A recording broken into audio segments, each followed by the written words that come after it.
তাকে শিব সমাধি থেকে নেমে আসছেন, নেমে এসে এই জগতের দিকে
নয়, এটা দিয়ে 5 মিনিট।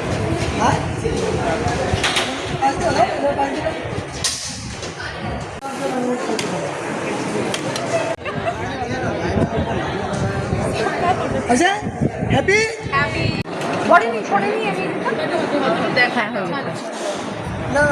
জ্ঞানের পথে নিয়ে যায়। জ্ঞানটি কি হচ্ছে? জ্ঞান হচ্ছেন চৈতন্য। কি চৈতন্য হোক? এই যে ডিসেম্বরের পরে জানুয়ারি মাস আস্তে আস্তে তোমরা ছোট না? কোন দিন ছোট? হ্যাঁ, কল্পতরু 1 জানুয়ারি না? আর তাই ঠাকুর আশীর্বাদ করেছিলেন বিশ্ববাসীকে, বিশ্ব মানুষকে, তোমাদের কি হোক? চৈতন্য হোক, অর্থাৎ জ্ঞান হোক। কি জ্ঞান হোক? নিজেকে জানো, নিজেকে বলতে, অর্থাৎ কি? তুমি তোমার স্বরূপকে জানো। কি স্বরূপ? তুমি কোথা থেকে আসছো, কি তোমার পরিচয়, কি করছো, কিসের জন্য আসছো, তোমার বাড়ি কোথায়? হ্যাঁ, এবার যদি জিজ্ঞেস করে তোমার বাড়ি কোথায়, আমরা 3 তালা দেখিয়ে দিই না, 3 তালা 4 তালা অমুক আছে, অমুকের বাড়িটা আমার। এটা কি সত্যি বাড়ি? এটা যদি তোমার সত্যি হয়, যেদিন যাবে 3 তালা বাড়িটাকে বগল দাবা করে নিতে পারবে। যদি নিতেই পারবে না, তো 3 তালা বাড়িটা কি করে তোমার হলো? তো তোমার যদি হবে, তো তোমাকে নেওয়ার অধিকার আছে কি নাই? তুমি যদি আত্মা স্বরূপ যদি হও, তখন তো এই জগতে সব কি হয়? জাগতিক হয়ে যায়। তোমার আমার স্বরূপটি কি হয়? আত্মস্বরূপ। গুরুর কাজটি কি করেন? এই অজ্ঞান থেকে জ্ঞানটি কি দিয়ে দেন। কি জ্ঞান? ওই যে আমার স্বরূপটি, আমি কে? আমি সচ্চিদানন্দ, সচ্চিদ আনন্দ স্বরূপ। আমি নাহং তুহু, আমি কিছু নই, তুমি। কখন হয়? ওই আনন্দ স্বরূপ যখন এসে যাবে, সচ্চিদানন্দ স্বরূপ যখন এসে যাবে, আত্মা যখন আত্মা স্বরূপ এসে যাবে, আমি কি? সে পরমাত্মা। আমার পিতাকে ভগবান, আমার মাতাকে ঈশ্বরী, তাই না? অর্থাৎ তোমার আমার প্রত্যেকের পিতা হচ্ছেন তিনি আত্মা স্বরূপ। যেখান থেকে আমরা এসছি সেখানে পৌঁছবো, এই কাজটি কিন্তু গুরু মহারাজা করে দিয়ে গেছেন। কিসের দ্বারা? ওই মন্ত্রটির দ্বারা। যেই বীজ মন্ত্রটি তোমার আমার সবার ভেতরে গুরু মহারাজের কৃপা করে কি করেছেন? রোপণ করে দিয়েছেন। গাছ লাগানো হয়ে গেছে, গাছ বেরোচ্ছে, যে ভালো উপলব্ধি আছে।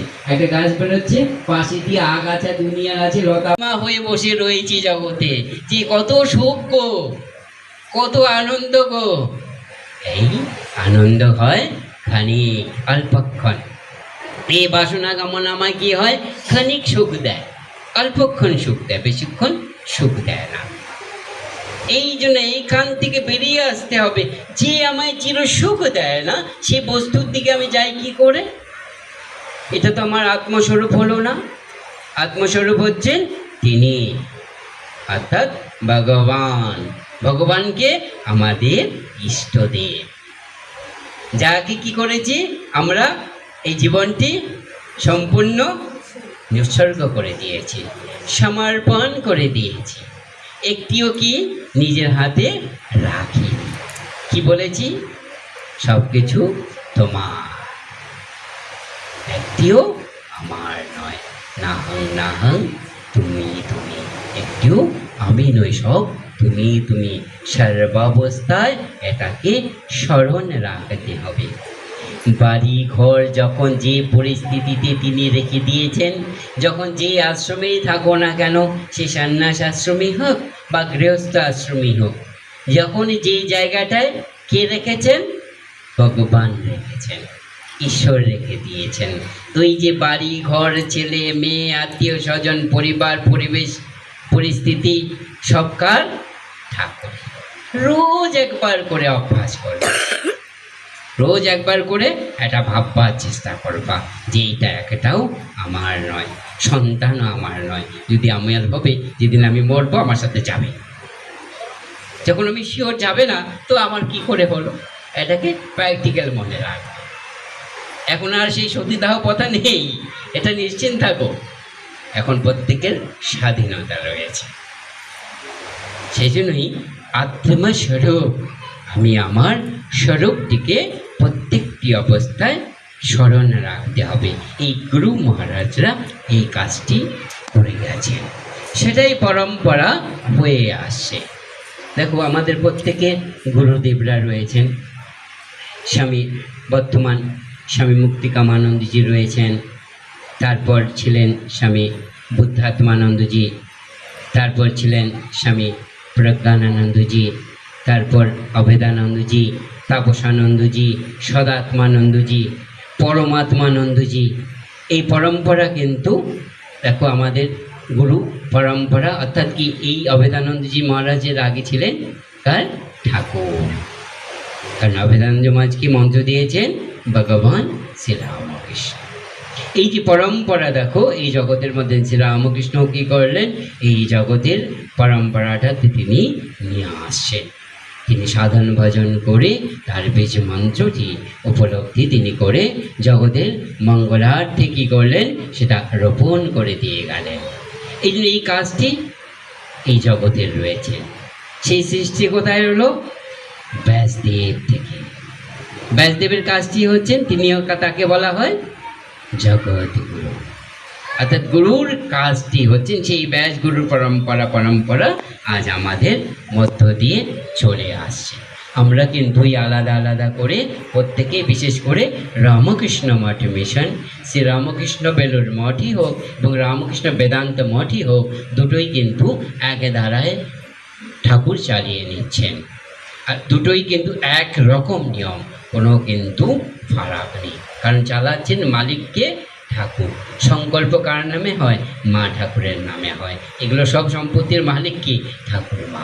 একটি হোক সে রামকৃষ্ণ বেলুর মঠই হোক, রামকৃষ্ণ বেদান্ত মঠই হোক, এটার প্রতিষ্ঠায় হচ্ছেন ভগবান শ্রী রামকৃষ্ণ। তার সন্তানের দ্বারা পরম্পরা হয়ে আসছেন। এই জন্য গুরু পরম্পরা কিন্তু এভাবেই চলছেন। আলাদা করে যেহেতু আমাদের রামকৃষ্ণ মঠ মিশনের কোনো গুরুদেবদের আলাদা কোনো জন্ম দিন বা তিথি পালন করা হয় না, সেই জন্য আজ কি হচ্ছেন? ব্যাসদেবের জন্মতিথি। ব্যাসদেব হচ্ছেন জগৎগুরু। সেই জগৎগুরুর আজ জন্মতিথিটি আজ আমরা কি করছি? গুরু পূর্ণিমা করে সবাই আজ একসাথে কি সুন্দরভাবে আমরা কি করলো? গুরুকে স্মরণ করেছি, অর্থাৎ ঠাকুরকে স্মরণ করেছি। কারণ কেন করেছি? যে আমার আত্মস্বরূপকে একটু স্মরণ রাখা, অর্থাৎ আমরা যে স্বরূপ, সেই স্বরূপের কাছে পৌঁছে যেতে হবে। সেটাই আমাদের জীবনের টার্গেট, এটাই হবে। শুধু এটা এই জন্মের জন্য নয়, জন্ম জন্মান্তর। এই জন্য অজ্ঞানে কি হয়? এই যে জাগতিক বস্তু এই জগতেই থেকে যাবে, কিন্তু তোমাকে তো কিছু জমাতে হবে। জমাবে না? কি জমাবে? এই যে জপ ধ্যান করে স্মরণে মনন করে যতটুক হবে সংস্কার এবং প্রারব্ধ কর্ম। তা ঠাকুর বললেন সংস্কার এবং প্রারব্ধ কর্ম একটু জমাতে হবে, ওইখানটায় জমবে। আর জাগতিক যা জমাবো সব কোথায় থাকবে? এই জগতে থেকে যাবে। ওই টাকা পয়সা বিল্ডিং যা বানাবো সব কি হবে? এই জগতে, একটিও যাবে না। কিন্তু তোমার আমার সাথে যে জিনিসটি নিয়ে যেতে হবে, সংস্কারে কিছু নিয়ে যেতে হবে। তাই সংস্কারে কি করতে হবে? ভগবত প্রসঙ্গ, আত্মজ্ঞের কথা চিন্তা করতে হবে, অর্থাৎ ঈশ্বরের কথা চিন্তা করতে হবে। ভগবান যখন এই যে যুদ্ধে ধর্মক্ষেত্রে কুরুক্ষেত্রে যখন কি করলেন, তিনি এই যে যুদ্ধ প্রস্তুতি হয়ে গেছেন, যে প্রস্তুতির সময় কি হলো? যে অর্জুনে যখন ভেতর সেই কি যাচ্ছে? বাসনাটি যাচ্ছে। কি বাসনা? যে মানুষগুলোকে দেখছেন, সেই মানুষগুলো কি তার সবচেয়ে প্রিয় আত্মীয়। কে রয়েছেন? পিতামহ রয়েছেন, গুরুদেব রয়েছেন, যার থেকে অস্ত্রবিদ্যা শিখেছেন, তার কি যারটা তো ভাইরা রয়েছেন, দুর্যোধন আছেন, দুঃশাসন রয়েছেন, তার অপোজিট টিমে দাঁড়িয়ে রয়েছেন। তাদের মাঝখানে কি হয়েছে? অর্জুনের ভেতর সেই বাসনাটি পুরপুর দিয়ে উঠেছেন। কি বাসনা? এই যে যে মানুষগুলো সামনে রয়েছে আজকে তাদের সাথে আমাকে যুদ্ধ করতে হবে। অজ্ঞান দেখো কিভাবে তাকে আবরণ করে ফেলেছে। সাথে রয়েছেন ভগবান শ্রীকৃষ্ণ। তিনি দেখাচ্ছেন যেখানে যে এরা তোমার কেউ নয়। তুমি কি বললেন? ভগবান শ্রীকৃষ্ণ বলছেন যে তুমি এদের নির্মিত মাত্র। এতগুলো কথার পর যে দেখো নতুন কথা শুরু হচ্ছে জগতে। কি কথা শুরু হচ্ছে? আত্মজ্ঞের কথা। অর্থাৎ ভগবান শ্রীকৃষ্ণ কি করলেন? গীতা বললেন। গীতা বললেন না, 1 থেকে 18টা অধ্যায় বলছেন। সম্পূর্ণ অধ্যায় গীতে লাস্টে কি বলছেন? যে সব কিছু কি করো, আমার শরণাগত হয়, সমর্পণ করো। অর্থাৎ এই যে গীতার মেন সারই হচ্ছেন ত্যাগ। ঠাকুর কিন্তু এক এক করে এই কথাগুলো খুব সুন্দরভাবে বলছেন। এই যে রামকৃষ্ণ কথামৃতেতে এই সব কিছু তুমি পেয়ে যাবে। জীবনের সার অর্থটাই হচ্ছে আত্মজ্ঞ। যেখানে যেখানে যত্র যত্র রঘুনাথ কীর্তনম তত্র তত্র কীর্তমস্তকাঞ্জলি। যেখানে যেখানে ভগবানের কথা হয় সেখানে কি হয়? দেবতারা স্বয়ং এসে উপস্থিত হয়। স্বয়ং শিব পার্বতী কি করলেন? এই ভগবানের মুখ দিয়ে কি হয়েছে? অমৃত বা আত্মতত্ত্বর কথা বেরোচ্ছেন, সেটা শুনছেন। নারদ কি করছেন? যে সর্বাবস্থায় নারায়ণ মন্ত্র জপ করে সে বন্ধ হয়ে গেছে, কারণ এই যে ভগবান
যাবো আমি চলে ওই চন্ডী দিবদাসে